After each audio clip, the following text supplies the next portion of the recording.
کیسا بہت سی نفسیاتی بیماریاں ہیں، ان کا علاج اگر ہم نے قرآن سے کرنا ہو تو کیسے کریں؟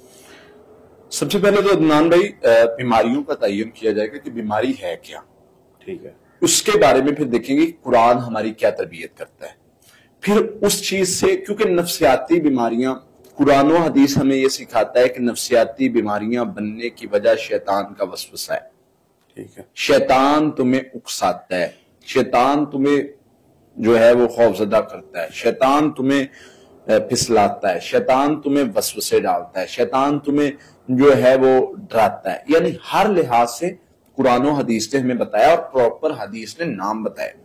اب ہم جب ریسرچ کرتے ہیں کہ جو ہے وہ فلاں مسئلہ جو ہے وہ بننے کی وجہ کیا ہے، کسی بھی بیماری پر آپ ریسرچ کر لیں، آپ میڈیکلی کوئی بھی بیماری اٹھا لیں، ہارٹ کی اٹھا لیں، سٹمک کی اٹھا لیں، کوئی بھی بیماری، تو وہ آپ کو کوئی نہ کوئی ریزلٹ ملتا ہے کہ وجہ کیا ہے، بیس کیا ہے اس بیماری کی بننے کی وجہ۔ جی آپ کا بلڈ پریشر ہے، آپ کا بلڈ پریشر نہیں سٹیبل رہتا، آپ کو ٹینشن ہے، آپ کو ڈائبٹیز ہونے کی سب سے مین وجہ یہ ہے، آپ کو جو ہے کوئی بھی وجہ، کوئی وجہ ہوتی ہے، کوئی وجہ ہوتی۔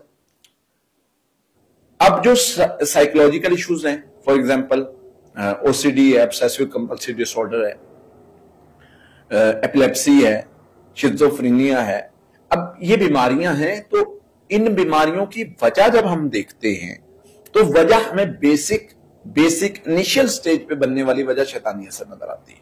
اچھا، آپ کہیں گے کہ جی آپ بیماریوں کو جن جادو پر لگا دیتے ہیں ہر چیز کو، میں یہ نہیں کہتا، میں کہتا ہوں شروع وہاں سے ہوئی، کیونکہ اللہ کا پیغمبر قرآن میں کہہ رہا ہے وَأَيُّوبَ إِذْ نَادَىٰ رَبَّهُ أَنِّي مَسَّنِي الشَّيْطَانُ بِنُصْبٍ وَعَذَابٍ، میڈیکل کہہ رہی ان کو بیماری تھی، جلد کی بیماری تھی، ان کو دردوں کی بیماری تھی، لیکن قرآن کیا کہہ رہے ہیں کہ ایوب علیہ السلام نے کہا اللہ شیطان نے چھو کے مجھے بیماری دی، ٹھیک ہے، پتہ چلا کہ شیطانی اثر کی وجہ سے بیماری بن سکتی ہے۔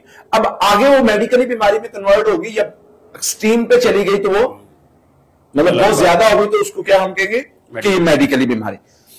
انیشل سٹیج پہ ہو تو پھر وہی طریقہ کار ہوتا ہے علاج کا۔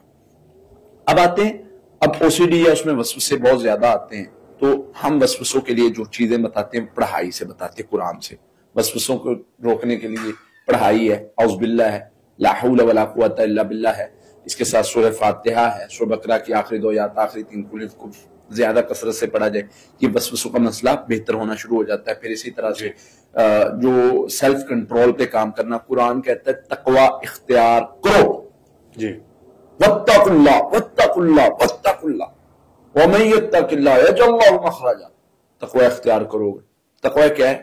بچنا، رکنا، روکنا، ڈرنا، یعنی اللہ کے ڈر کی وجہ سے میں یہ کام نہیں کر رہا، اب مجھے تھوٹس آ رہے ہیں میں اس پینسل کو اٹھاؤں، اگر میں کہیں پڑھا ہو کہ یہاں سے یہ پینسل تمہارے لیے اٹھانا جائز نہیں ہے، اب مجھے کون سی چیز روک رہی ہے؟ تقوی، بالکل ایسے، کسی گناہ سے بچنا، کسی نیکی کو کرنا۔ اب وہ روکنا کا پروسیس جو ہے وہ او سی ڈی کے علاج میں کام دیتا ہے، سیلف کنٹرول پہ کام کرنا، تو تقوی سیلف کنٹرول سکھاتا ہے، تقوی ہے ہی سیلف کنٹرول کا نام۔ پھر اسی طرح سے پڑھائی ہے ساتھ میں، ہاں ساتھ میں پڑھائی کے ذریعے سے جب ہم دونوں چیزیں شروع کرتے ہیں، سیلف کنٹرول پر proper exercise, proper working, proper نماز کیا ہے؟ Self control. آپ نے جتنی دن نماز پڑھی ہے، نماز پڑھ رہے ہیں آپ جو ہے وہ ادھر ادھر نہیں دیکھ سکتے، آپ کا دھیان جو ہے وہ سجدے والی جگہ پہ سامنے توجہ کے ساتھ، آپ کسی کے بات نہیں کر سکتے، آپ نے بولنا نہیں ہے، یہ کیا ہے؟ کنٹرول کر رہے ہیں، روک رہے ہیں نا خود کو۔ جتنا لمبا سجدہ کریں گے، لمبی نماز پڑھیں گے تو وہ کیا ہوگا؟ سیلف کنٹرول کی ایکسرسائز ہو رہی ہے، اور وہ او سی ڈی سے نکالے گی آپ کو۔ اسی طرح ہم لے لیتے ہیں ایپیلیپسی۔ ایپیلیپسی پر جو ہے میڈیکل کو بھی اگر آپ دیکھیں تو ایپیلیپسی پر میڈیکل کی کوئی مطلب یہ نہیں ہے کہ ایپیلیپسی آپ کو ہوئی ہے اور آپ یہ گولی کھا لیں اور آپ آج کے بعد ایپیلیپسی ختم، یا آپ کی بالکل وہ جو ہے وہ اس میں کسی چیز میں نہیں آئے گی کہ وہ نیگیٹو ہوگی یا کوئی اس طرح کا معاملہ۔ ایپیلیپسی ایک ڈیزیز ہے جو چلتی ہے، آپ کو جب لگتی ہے تو اس نے ختم ہونا، ابھی تک کی ریسرچ یہ بتا رہی ہے کہ وہ مطلب اس کو کم کیا جا سکتا ہے، وقتی بہتری کی جا سکتی ہے، لیکن یہ تاحیات ہوتی ہے۔ حدیث ہم پڑھتے ہیں، نبی صلی اللہ علیہ وسلم نے کیا فرمایا تھا؟ فوری کوئی دعا نہیں بتائی کہ یہ پڑھو ابھی ٹھیک ہو جاؤ گے. صبر، دعا کی، بہتری کی کہ اس کا مطلب کوئی ایسی جگہ پہ، وہ صحابیہ نے کہا نا کہ حضور دعا کر دے مجھے ایسی جگہ پہ وہ نہ دورہ پڑے. تو پتہ چلا کہ کچھ آزمائشیں ایسی ہوتی ہیں جو چلنی ہیں آپ کی لائف کے ساتھ.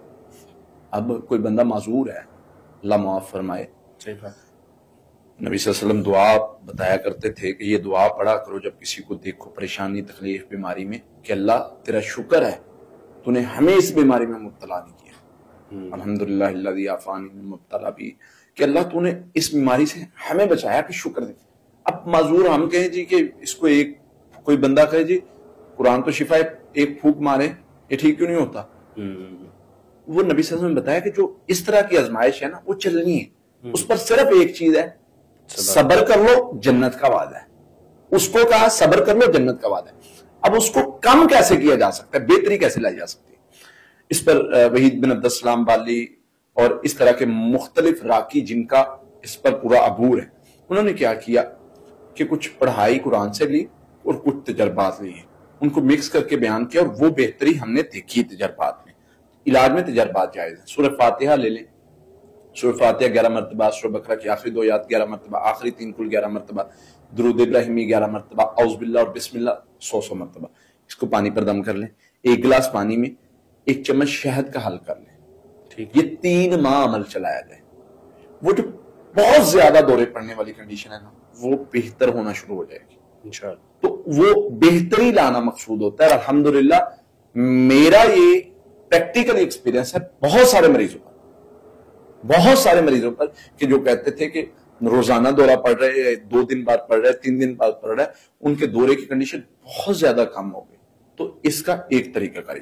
پھر اسی طرح شیزوفرینیا دیکھ لیں، اس میں تو مختلف پہلو، وہ تو ایک بہت بڑا چیپٹر ہے کہ اس میں خوف آتا ہے، وسوسہ آتا ہے، غصہ آتا ہے، چڑچڑاپن آتا ہے، جنون آتا ہے، اس میں یعنی سائیکوسس کی کنڈیشنز جتنی بھی اس میں ایڈ کر لی جائے نا وہ ساری مطلب آ جاتی ہیں.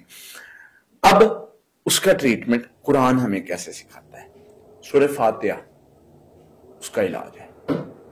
ٹھیک ہے، آپ کہیں گے کہاں لکھا ہے؟ حدیث میں لکھا ہے. سورہ فاتحہ نفسیاتی بیماریوں کا علاج ہے، جتنی بھی ہوں. صحابی نے علاج کیا، دم کیا، اور ایک روایت میں 3 دن کرتے رہے، ایک روایت میں کچھ دیر کرتے رہے. سورہ فاتحہ مریض کو پڑھنے پہ لگا دو، اس کو پانی پہ دم کر کے پلاتے رہو، پانی منہ دھوتا رہے. 100 ٹائم دن میں پڑھنی، 50 بار صبح پڑھ لے، 50 بار شام پڑھ لے. اس سے بہترین مجھے علاج نہیں ملا. 2 چیزیں اور ایڈ کر لیں، لا حول ولا قوت الا باللہ، اعوذ باللہ من الشیطان الرجیم، کیونکہ نبی صلی اللہ علیہ وسلم یہ غم فکر کا علاج ہے. اعوذ باللہ شیطان کی وجہ سے بیماری لگی ہے تو اس کا علاج ہے. تو یہ 300 مرتبہ یہ ایڈ کر لیں، انشاءاللہ اللہ کی رحمت سے یہ بیماریاں ان کا مکمل علاج ہو جائے گا انشاءاللہ. اور آخر میں میرا ایک تجربہ تجزیہ جو ہے، میرا یہ ماننا ہے جو مجھے سمجھ آئی ان 10 سالوں میں، ہر جناتی مریض نفسیاتی بھی ہوتا ہے. اچھا، ہر جناتی مریض، یہ میرے فکرے پر غور کیجئے گا جو میں نے ایک نچوڑ نکالا ہے، جو آپ کا ایکسپیرینس ہے. ہر جناتی مریض نفسیاتی بھی ہوتا ہے. ضروری نہیں نفسیاتی مریض کو میڈیسن پڑھائی سے بھی ٹھیک ہو جاتا ہے، لیکن نفسیاتی ہوتا ضرور ہے. اس کا لیول کم اوپر ہوگا، اس کو میڈیکل نفسیاتی کہے گی، لیکن وہ قرآن سے بھی ٹھیک ہو جائے گا، ویسے بھی ٹھیک ہو جائے گا. ہر نفسیاتی مریض جناتی نہیں ہوتا. اچھا، فرق دیکھ لیجئے گا. ہر جناتی مریض، کیونکہ اس کی میں دلیل دیتا ہوں، الذین یاکلون الربا لا یقومون الا کما یقوم الذی یتخبط الشیطان من المس. سود کھانے والوں کی مثال دیتے ہو، میں ایسے ہوں گے جیسے شیطان نے چھوا خبتی بنا دیا. پتہ یہ چلا شیطان چھوتا ہے اور خبتی بنا دیا، نفسیاتی پرابلم کریٹ کرتا ہے. تو اس پر اور بھی جتنی حدیث دیکھ لیں. عثمان بن عباس کہتے ہیں اللہ کے نبی صلی اللہ علیہ وسلم، مجھے کسی چیز نے مس کیا، مجھے نماز شروع کرتا ہوں، مجھے پتہ ہی نہیں ہوتا کیا ہو رہا ہے، میری کیفیت نفسیاتی طور پہ ڈسٹرب ہو رہی ہے. تو نبی صلی اللہ علیہ وسلم نے ان کو علاج بتایا، وہ ٹھیک ہو گئے. اسی طرح بچے کا واقعہ ملتا ہے حدیث میں کہ بچہ اس کی نبی صلی اللہ علیہ وسلم سفر پہ جا رہے تھے, عورت نے بتایا کہ یہ بچہ ہے میرا, اس کو نا دورے پڑتے ہیں, کنڈیشن خراب ہوتی ہے, اس کو پتہ نہیں کیا ہوتا ہے. نبی صلی اللہ علیہ وسلم نے تھپکی ماری, اخرج عدو اللہ کے دشمن نکل, مسند احمد کی حدیث ہے. تو وہ واپسی پہ آئے نبی صلی اللہ علیہ وسلم, تو اس نے بتایا کہ بچہ ٹھیک ہوگا. نبی صلی اللہ علیہ وسلم اجرت بھی لی اس دم کی. تو بتانے کا مقصد یہ نفسیاتی بیماریوں سے, جناتی بیماریوں سے نفسیاتی مسائل بن سکتے ہیں. وہ کنڈیشن ڈیپینڈ کرے گی. انیشیل سٹیج ہے تو پڑھائی سے, صرف پڑھائی سے کلیئر ہو جائے گا, اور اگر بہت زیادہ دوسری سٹیج ہے پھر پڑھائی کے ساتھ آپ کو میڈیسن بھی یوز کرنی پڑے گی. اللہ تعالی ہمیں سمجھ عطا فرمائے.